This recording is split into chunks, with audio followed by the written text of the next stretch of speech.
Good morning, folks. Welcome to the Cheap Planners podcast. The title of this episode, I was just noticing, is What's Happening in Wasaga Beach. I can spell, I swear. But welcome, and I think we're offline now on YouTube for some reason. What's going on? Connection was discontinued. Blah.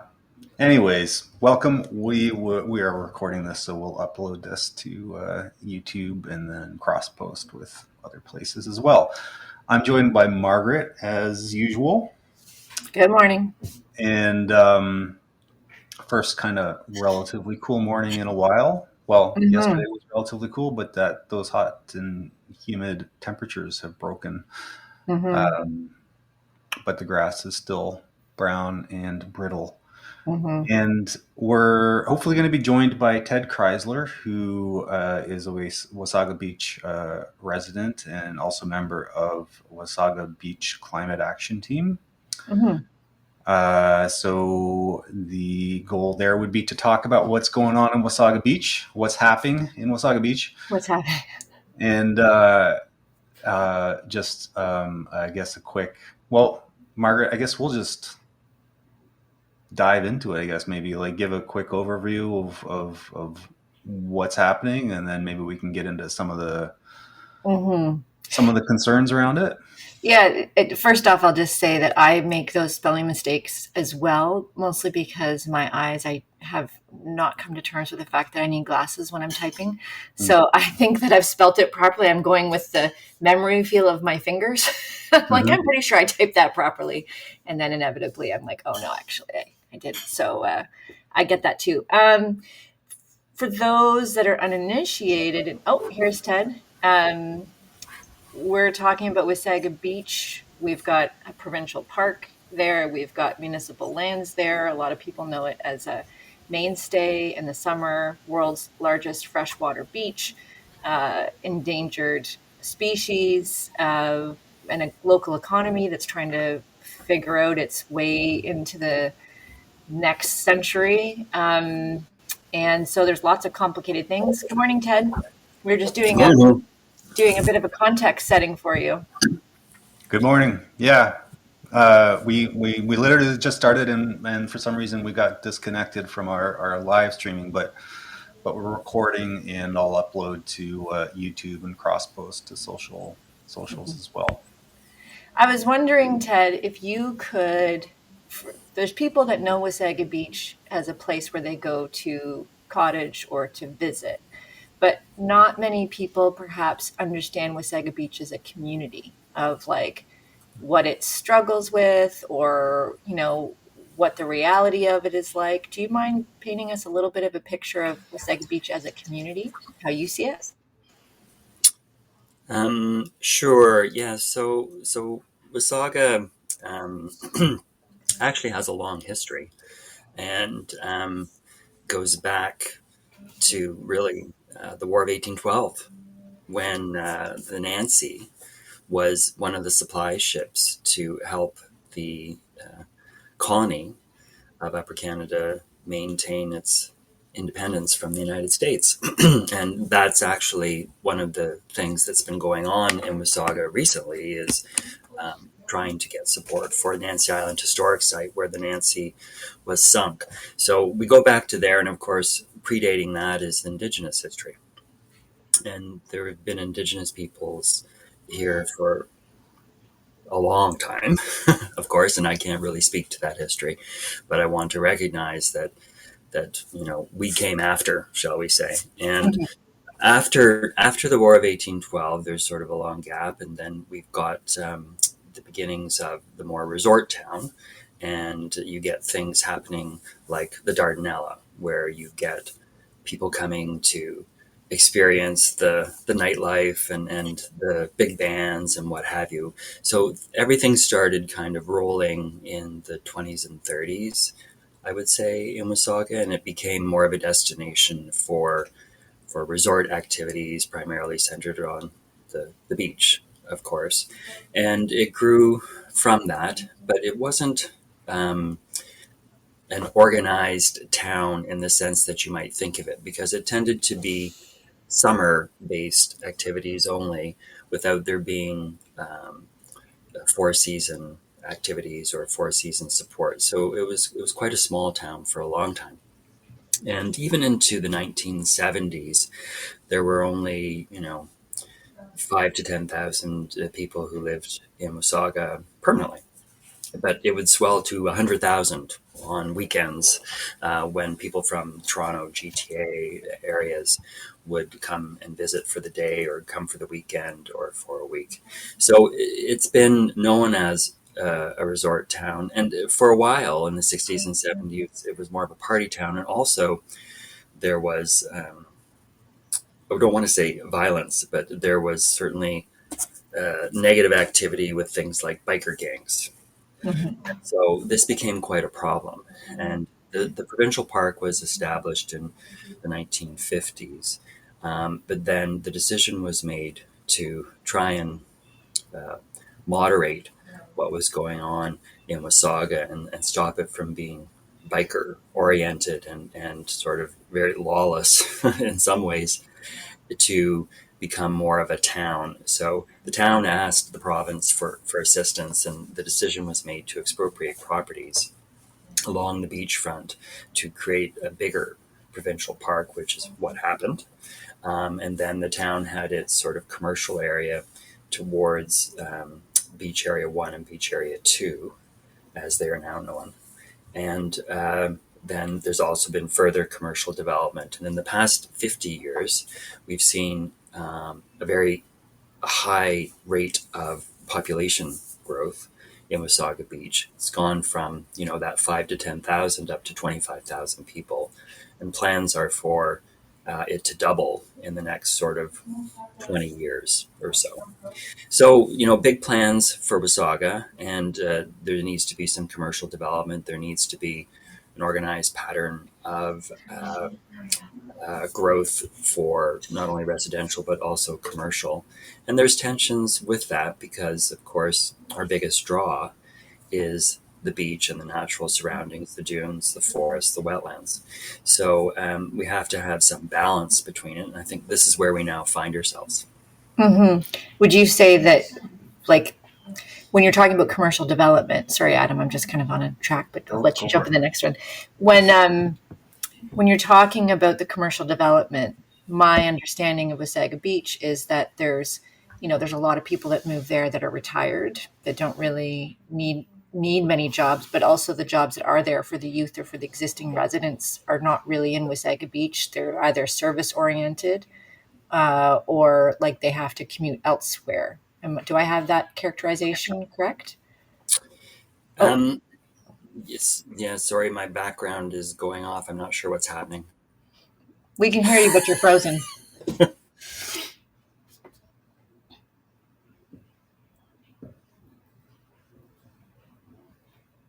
Oh, can't. There you go. Okay, I'm back. Sorry, I'm Back not now. sure what happened there. Um, yeah, I mean, there's a lot of opportunities in the summer for students like to work at the park and to work in other commercial areas.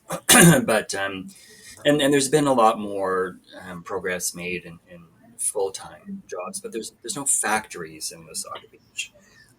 It's mostly just retail, and uh, you know the jobs related to the seasonal activities. Whether it's cottage courts or food stands or that kind of thing. So there has been a desire to create more permanent opportunities for people because a lot of people who live here, they're either retired or they commute to their jobs outside of Wasaga, and it would be great if we had more opportunities for people to work within Wasaga, including for students and young people. Right. Adam, do you want to ask the next one, or you want me to keep going? Yeah, keep going. No, I'm listening. It's really. I mean, this does kind of jive with my perception as a semi-frequent visitor to Wasaga, and I don't think I've ever been in Wasaga in the winter or in off kind of season times. Yeah, it's my own background coming from Halliburton, which is a little obviously more remote than Wasaga Beach, but those kind of places that thrive on the tourism in the summer, when that all goes away, it can sometimes become quite a desolate place, right? Not saying Wasaga is, but there is an element to all of those high tourist areas that when the season goes. So one of the things that people like, I'm just trying to go chronologically a little bit, Ted, into this to give people the full context. So one of the things that's underscoring this recent set of changes is the Wasaga Beach redevelopment plan, but also that Wasaga Beach Council requested from the province to transfer over some of these lands over a year ago or just around a year ago. So Mhm. can you explain what council was trying to do with that redevelopment plan, maybe about how they bought back some of that land? Can you go into that to give context before we get into what the changes are now? Yeah, and so about 20 years ago or so, there was a devastating fire in the main area of Wasaga, and the a lot of the buildings were burned, and then there's been sort of an ongoing movement to try and do something with them, and what's the proper development and what do people want, and so it's taken a fair amount of time to work through that. And then we had different councils and they had different plans. And then we got a different council and they had different plans. So, I mean, this is quite common in towns where, you get one vision replaced by another vision. So there's been a bit of a holding pattern. And what's happened recently is the most recent council made some decisions and got public input. There was public consultation processes for people to say what they wanted to see in the main area of the town, and they've decided to move forward with the land that the town owned, with a hotel development, which is going to be some form of Marriott, and then also Stonebridge is going to build it's mixed use, so it's housing like residential with commercial usually on the bottom. So they've broken ground on that. Apparently, the hotel would be proceeding next year. So that's the current waterfront development plan on town-owned land.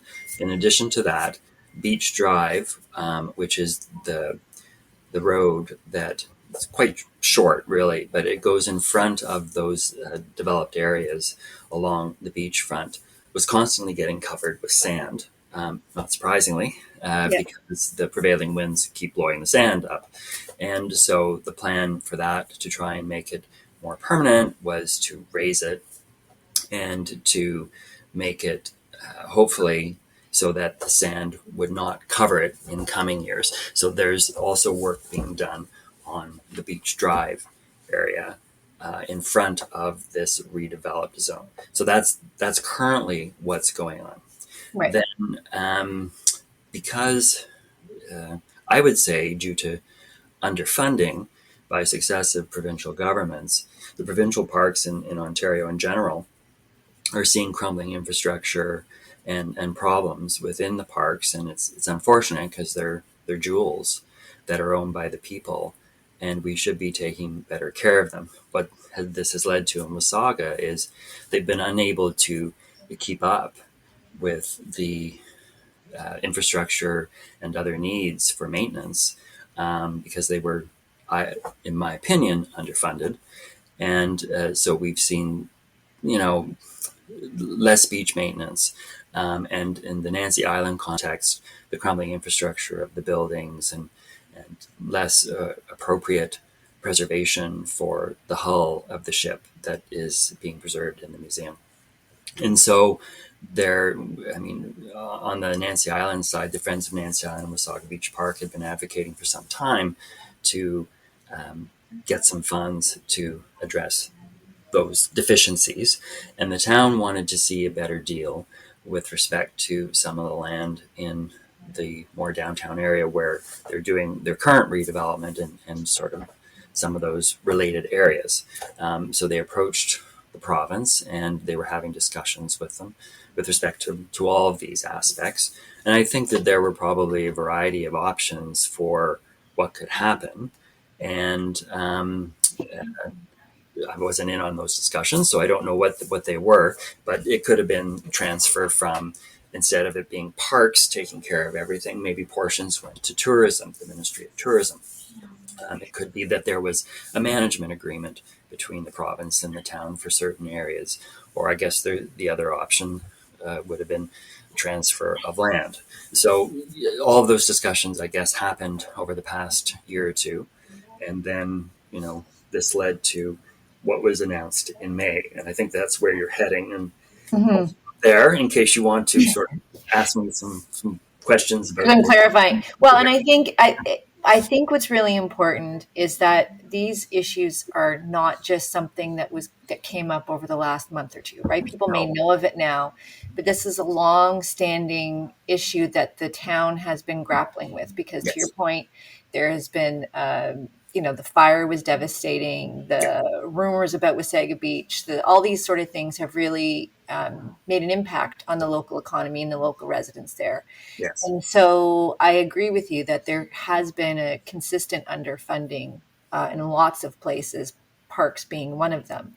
So, and as I have witnessed from several governments now, one of their things that they like to do is download, meaning something that used to be provincial responsibility taken from provincial coffers now goes to a municipality, which has much more limited coffers, much more limited responsibility, or not responsibility, much more limited powers, I would say. So it doesn't surprise me that we landed on this based on the behavior of this particular government. But so to just summarize it for those, and again, catch me if I've mischaracterized it, but we've got a local economy that's been fairly devastated by this big fire.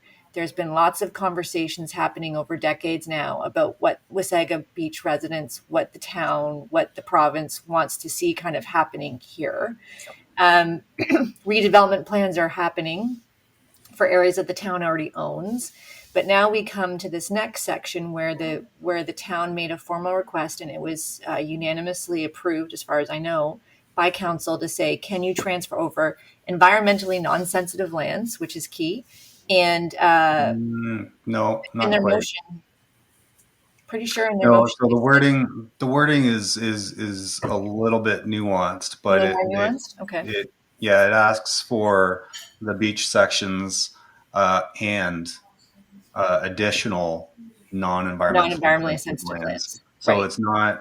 it's not only non-environmentally sensitive lands within those beach sections. It's those beach sections and And additional. non, I guess why I was making that point was because now it looks like the proposal that the province is putting forward does include environmentally sensitive lands, was which I was trying to. Yeah, but those environmentally sensitive lands are within the beach portions, right? Right. Okay. So that's where So, that. so that's the distinction. I Right. wanted to add a little bit of color too. Just in the the council changes, the vision changes, and that stop start nature to the redevelopment progress. But there's also been, and this is probably tied into the change in council. But there's also been a number of development proposals that have fallen through for various reasons, including uh, well, I think fraud convictions, right, on the part of some of the proponents or participants in those. Um, and that all leads me to kind of just like uh, a bigger picture as kind of a seasonal town, at least to date, with a lot of the economy hinging on that seasonal activity. Uh, it seems difficult to me that a Four Seasons, um, not the brand, but like an all season kind of development will ultimately be successful there. Like what is there to anchor the economic success of something like that in what has been to date the off season of the area. Yeah, so you raise a good point. The goal is to be a four season community. I would say similar to Collingwood. Collingwood has done that fairly successfully and is considered a four-season community now. The Collingwood Town of Blue Mountains, that whole zone to the west of Wasaga. They've got a few things that have happened here. So we have the Twin Pad Arena and Library, and that arena is state of the art and could host not only sporting events like hockey, but also concerts. Hmm. And there's a new high school that's going to be built with a theater in it, so there could be local theater. The casino opened in the West End a few years ago, and This is an important point for all of those on social media who are saying that the land transfers is to facilitate a new casino. There already is a casino in Wasaga. there's already a casino. It's very Yeah. near where I live. Okay. But it's in the West End originally, and again, this goes back to different councils with different visions. Originally, it was supposed to be in the main end, and then it ended up here in the West End, so what we call the West End. So it is what it is. But there's commercial development going in there. I don't know if it's finally been confirmed or not, but a Costco is coming in right by the casino, and there's Get the further big time. yeah, there's the further commercial development going on there. So Wasaga has sort of got these 5 nodes, commercial areas. So there's never been one main downtown like in most older towns. So they're doing their best to try and in a very strung out long town Along create the beach. some commercial nodes along it.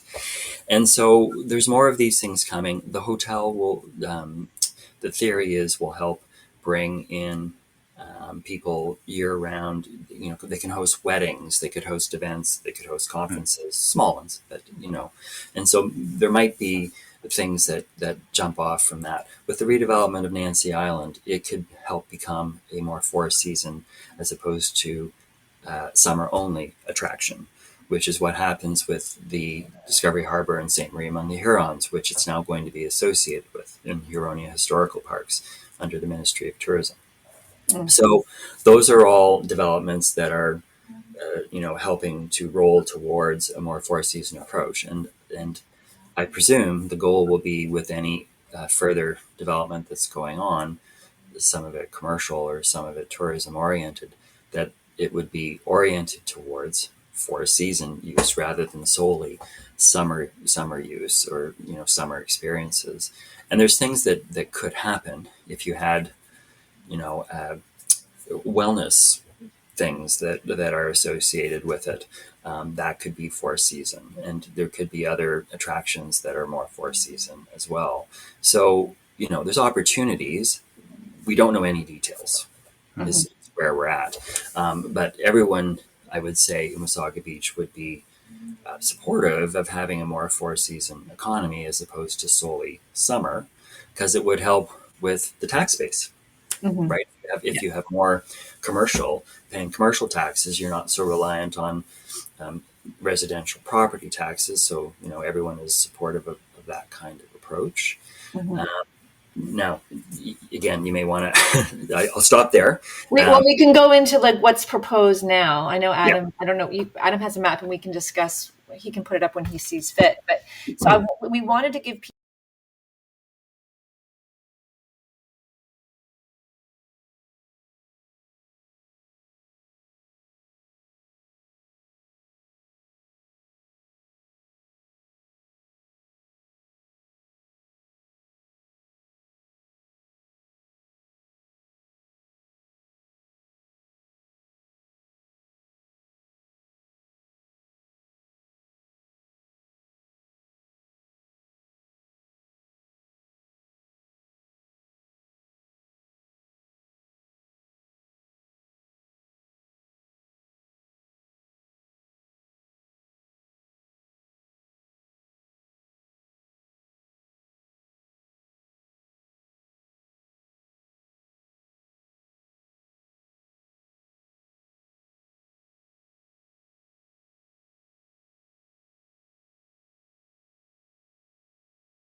So, Yeah.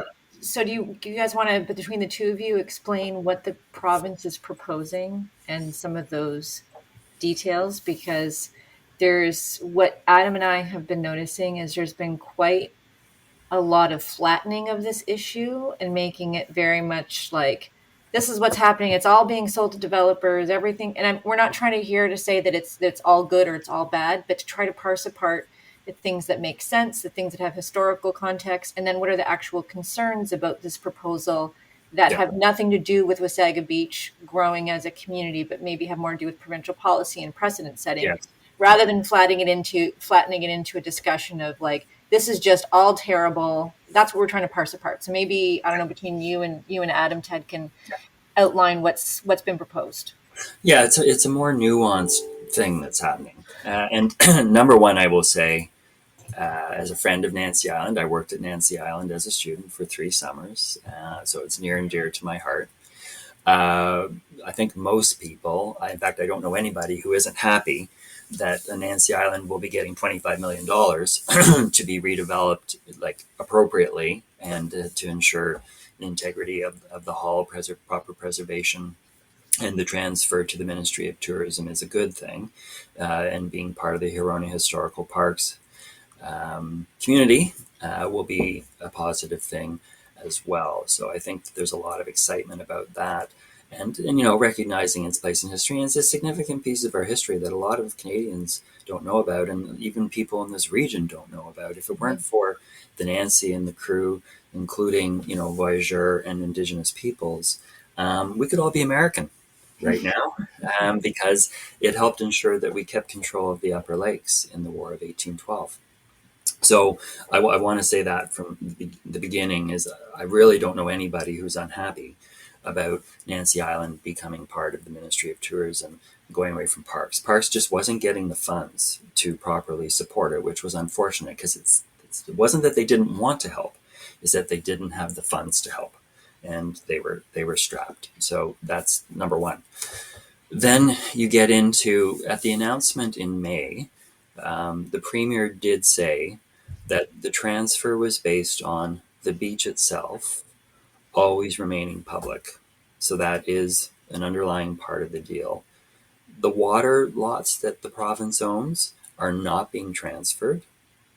It's only the beach and then some of the dunes areas and some adjacent lots as well. So that's what's being transferred in Beach Area 1 and 2 and New Wasaga. Excuse Can me. I just get you to clarify, because some people may not appreciate what water lots means. They might be thinking like, you know, can you just explain that a little bit more? Well, so you can own, it's sort of odd, I suppose, but you can own property that goes into the water. So if you've got a lot, and then you've got the beachfront, and then you've got the water, because the water is coming in and out all the time as well, right? It goes up and down. And so there is, with the beachfront, the province has owned into the water. And I think it's partly, I don't actually know all the reasons behind it, but it's for safety and to ensure that they can control what's going on there. You don't have motorboats roaring in and killing people and what have you. Also, you need landing rights for boats if they're in distress. So it's probably things along those lines, but I don't want to go too into that because then I'd be talking about something I don't know about. No, that's fair. So continue on. Sorry, Ted. I just wanted to clarify that because sometimes we talk in language that people that aren't involved in this world go like, "What is he talking about?" So What is a water? How do you have what a is a water? water lot? What does that mean? Okay, so continue on. The Why do you water need lots, water? yeah, the water lots won't be transferred. No. So um,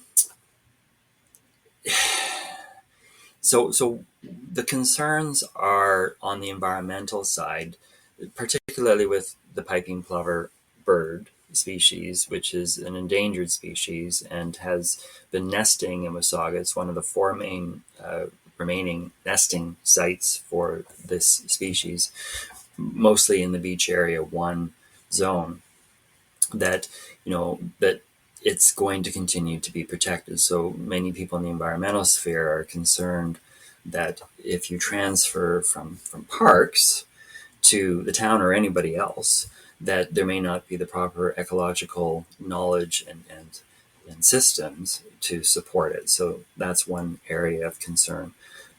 Also, environmentally, the dunes, people don't sort of realize, but the beach here is not um, constantly being replenished. It's called relic sand. It's what we have is what we've got, and we won't get any more. So you have to be careful in how you manage it, including the dunes areas. And dunes are constantly shifting. Like that's just the nature of dunes as well. So what does that look like? There's concerns. Well, what could happen? They could be removed or what have you. And these are valid concerns. And then also in the adjacent lots, what kind of use will be made of them? Is the town going to maintain ownership? Will they be sold to developers to put up condos or something else? We don't know. And I think it's the uncertainty surrounding some of these things. The town has been very reassuring. The mayor and the town itself have put out notices, like information notices, and done interviews saying, rest assured, the beach will always remain public, as Premier Ford said. There will be no privatization of the actual beach area. The town will be maintaining the beach. So they've been purchasing new equipment to do maintenance and raking and what have you of the beach area, because now they're going to be responsible for that. And that, they will respect the ecological nature of the beach and dunes areas, and there's no plans to get rid of the plovers, and there's no plans to raise the dunes and what have you, and that there'll be a public consultation process that supports what is going to happen. And again, it's really mostly because there seems to be no exact plan. I remember when the announcement was happening, a reporter asked the premier, so what's going to happen with these lands? Like, what's the plan? And he said, well, I don't know, it's going to be great. And Mayor Smith has some great plans, great thoughts, great vision for this. And he turned and he said, so I don't know, Brian, what are you going to do with the lands? And so we were all going, okay. So I think, it's a work in progress is the point to be taken there. And the town has assured the residents that they will be part of that process, and there'll be consultation. And they did do that with the current stage of development in the main area as well. And Adam, you may want to jump in, because I'm sure I've forgotten a few things to explain here as well. Well, I thought also it would be useful to distinguish between the transfer of land being made to the municipality and the land being taken out of the provincial park. So there's two different kind of things happening there. But then there's also an overarching thing with the entire proposal, which is so as you mentioned, it is a nuanced, complicated situation. And perhaps like the most kind of confounding aspect of the proposal on the environmental registry site is it actually isn't about the land transfers or withdrawals from the park. It's about amendments to a piece of legislation that doesn't just affect Wasaga Beach Provincial Park. It affects all provincial parks. Yes. And so it's interesting the way that it's framed on the environmental registry proposal, which is that this is meant to facilitate withdrawing lands from the provincial park and transferring a portion of them to Wasaga Beach for these long desired development goals. And in order to do so, changes need to be made to the legislation that affects all provincial parks, which is something that we should address. So the legislation, I don't have that. I can find the exact The PCPA, The the Provincial Parks and Conservation Reserves Act. Yeah, Yeah. so Section 9(4). So there's a requirement if if more than 1% or 50 hectares of the area of a park is to be removed, then there's a set of steps that are required to be taken. So the minister has to bring forward a report on the proposal that goes before the legislature, and then the legislature votes on it. And to safeguard the sanctity of the borders of the park. Like it's not supposed to just be taken at willy nilly. Is the purpose of that? That's right, right. and provincial parks are, they're held in trust for all of us, right? It's not, I know that there's gray area in sort of electing our representatives and then making decisions on our behalf and this sort of thing. But there is supposed to be this kind of more democratic process undertaken in order to make changes to these areas that are actually really significant in our collective experience of this area we share together, right? So the changes, we don't actually know what these changes are. I mean, the best of my knowledge, like there is no information on the environmental registry with respect to what changes exactly they want to make to the legislation. Yeah. The only information up there is this allusion to these changes at Wasaga Beach Provincial Park. So what's interesting to me is that these changes so now we get into a little bit of the math, I think, of the proposal here. So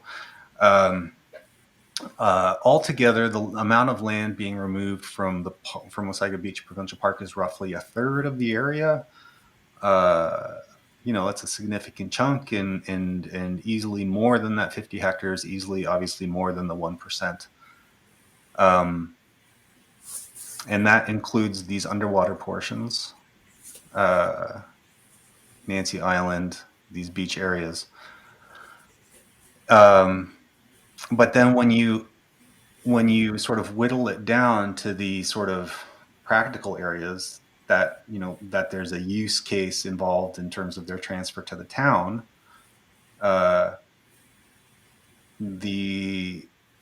the mayor has said in his statement that amounts to about 60 hectares, close to that 50 hectare size.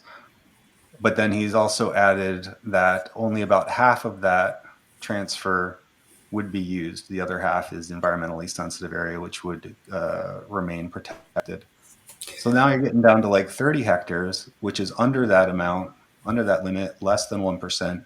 So, I mean, that just leaves me with the question in the back of my mind is, why are they making these changes to the legislation if that sort of actionable amount of land that actually is useful to the municipality is under that threshold? So that's kind of what makes me kind of go, what's the real reason behind this? Yeah, and the transfer. So another aspect of this, the town is going through its official plan update process, and I think there's some desire to see the town reflect the environmentally sensitive areas as environment protected designation in this plan.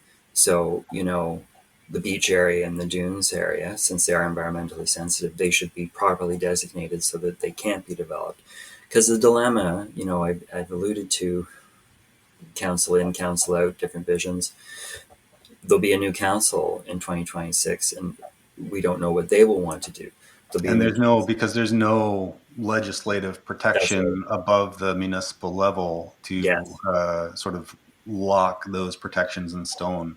That's right. And with Bill 5, the Endangered Species Act is gone, and it's a different regime. So for things like piping plovers or hognose snakes or whatever, there's again uncertainty about how they might be dealt with, whether they're going to be covered by provincial or federal or municipal. So, some certainty around the environmentally sensitive lands issue would help, and that could be reflected in the plan. And then figuring out how the rest of the land that's being transferred is going to be designated would also help provide some certainty. Nothing can really be done until the transfer is effected, which is not going to occur till later this year, or could even get pushed into next year. I don't know, because they have to wait till the legislature is resuming in October. But that is another aspect. You've got, you know, if the town is going to proceed on that, how is it going to address it in the official plan? Because this is going to be new areas that were not covered. Yeah. And I think I just want to underscore here, when the province keeps talking about, wanting to get things built and wanting to get things done, what those in the developer world or municipal world talk about is that certainty. There's a certainty, and there's a policy certainty that allows things to proceed, with some sort of, linear fashion. But what we have seen over, what has it been, 6 years now, 2018 they came in, 7 years, whatever happens to be, is a consistent dismantling of all of the things that the processes that would have been in place to help this. So the Endangered Species Act is one of them. Bill 5, as you referred to, Conservation Authority Act, what happens to the Ontario Lands Tribunal when a developer now appeals. There's less rights for the public to get involved. Municipality could be easily suffering cost awards.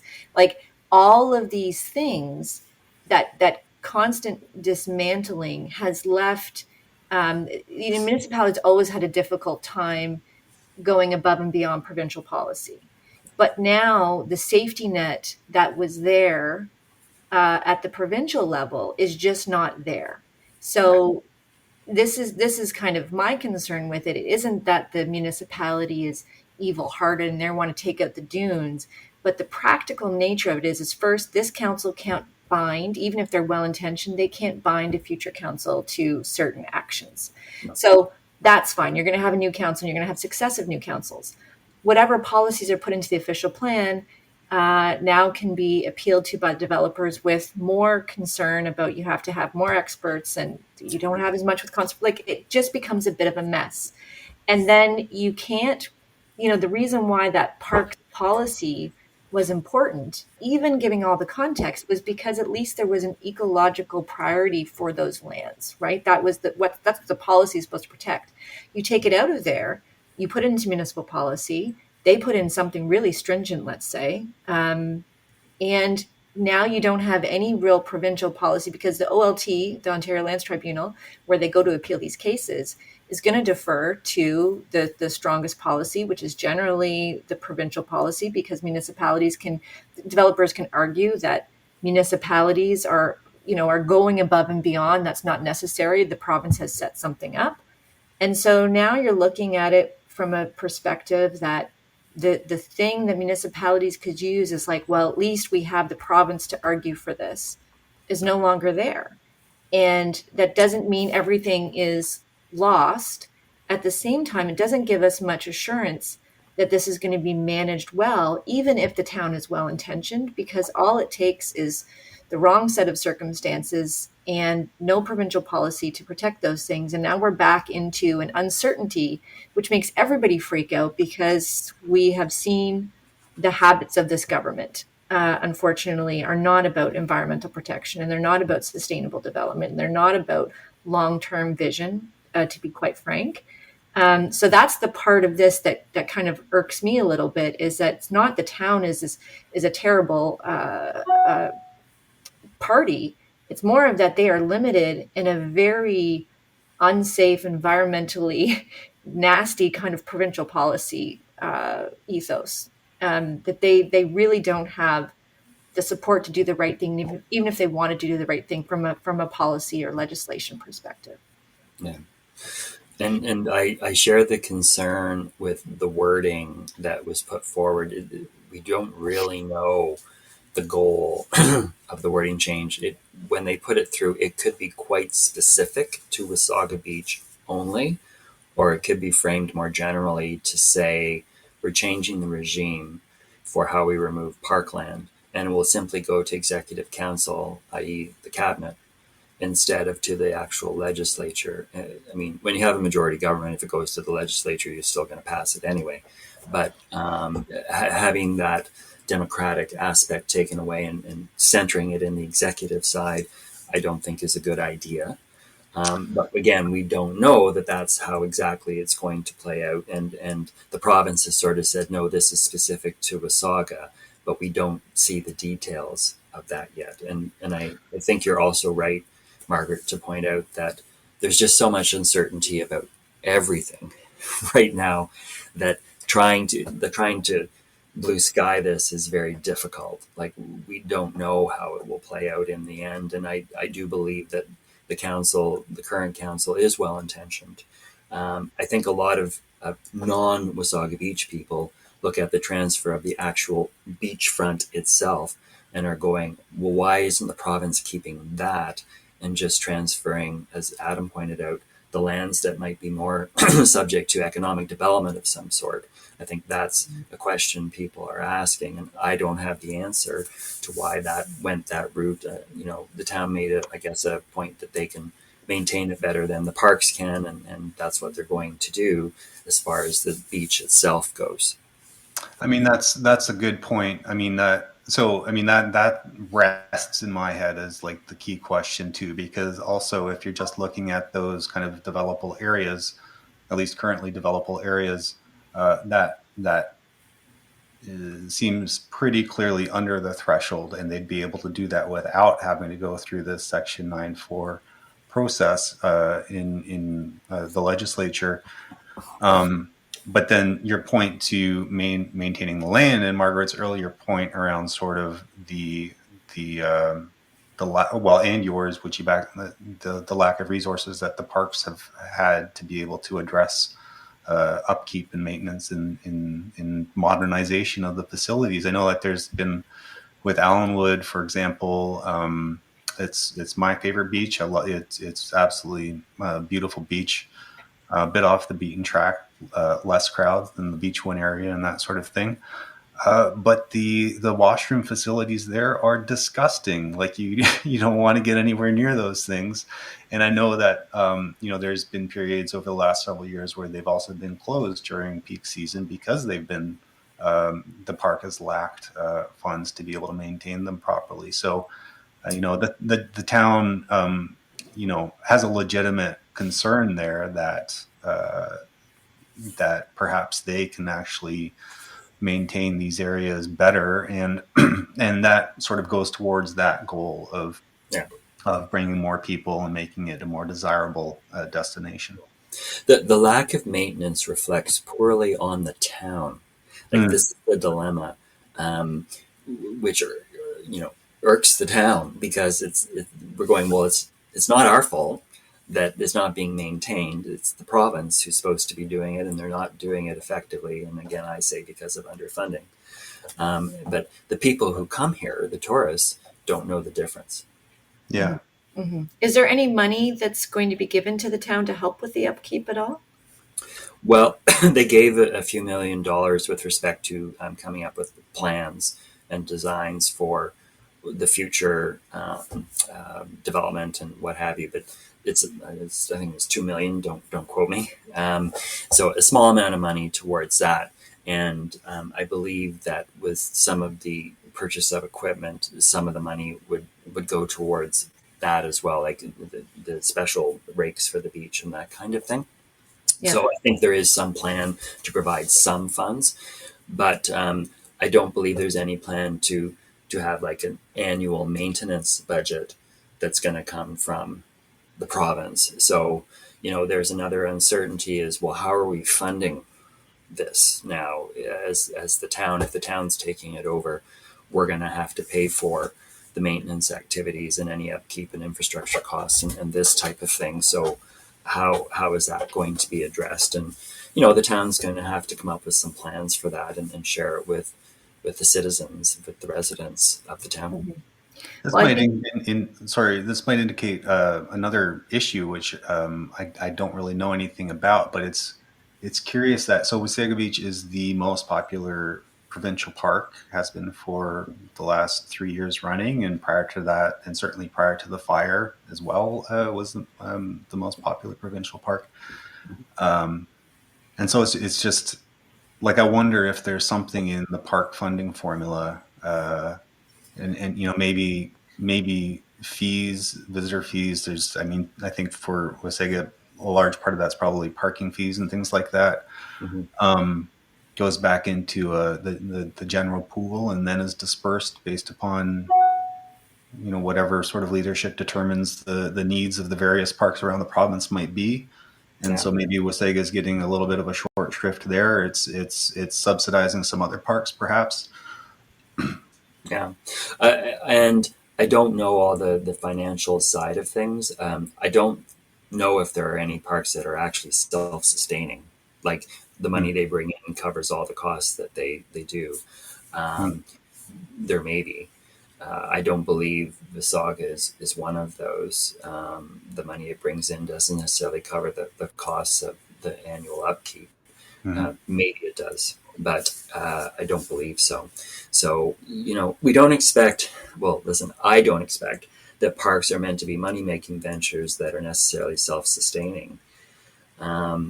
They're for the people, and it's a thing that government should do for people's health and well being and mental health and what have you. And that's a cost that I'm willing to bear as a taxpayer. I think it's great. And the more parks, the better, so that people can get out in them and enjoy nature or recreation or whatever it may be. Mm-hmm. Well, I think that for those that are interested and are or are not connected to our newsletter, Adam did a really great issue brief, and we wanted to have you on today, Ted, because I think Adam and I have both been irked by the flattening of the issue of like Wasaga Beach is being sold to developers. Which there's so much to this, the Nancy Island historical piece, what's actually being transferred. What does Wasaga Beach already own? What, the provincial policy changes. It's really difficult to understand an issue when you flatten it so clearly into a binary of like you're either good or you're bad. Either the town now is bad and they're with development. Like it just starts this whole conspiracy campaign, if you will. And anybody that's followed us for a long time knows that Adam and I are not the type that's going to be, yes, we're pro big business, pro big developers, pro capitalism. Like we don't mind getting into the controversy of it, which is why we do have concerns about the Parks Act. We do have concerns about the uncertainty about the endangered species. We do have concerns about certainties about public access. Sure, people can say it, but we need to see it somewhere. We need to see it written down so that it can be, and at a provincial level, not at a local level. There needs to be some assurances from the province. But we wanted to give our viewers the credit of knowing that they're intelligent enough to be able to understand the nuance, so that we can pick apart the things that we should be really concerned about, and not get so inflamed with these overly simplistic binaries that really don't help anybody advocate for what actually needs to be advocated for. Yeah, I appreciate the opportunity to hopefully help clarify a little bit of that, because it's taken us an hour to work through it, and we could still be talking more about it, frankly. But I think we've covered the main areas for it, and it's important. I get that it's an important issue, because if it does affect all parks in Ontario, then people are rightly, concerned. Yeah. So Ted, I'm going to put you on the spot a little bit here. We always end with 3 questions for our guests. So what advice would you give to a young person who wants to make a difference? Get involved. Nice. Yeah, we need volunteers pretty much in every area and it doesn't matter what it is, whether it's environment or something else. Just get involved in something. Get out there. Short and sweet. How do you think about failure, and how do you respond when it happens? Well, failure is a learning opportunity. I do believe that. And you shouldn't be afraid of failure. It gives you the chance to reflect on, what did I do? What did I do wrong? What did I do right? And to make changes based on that learning.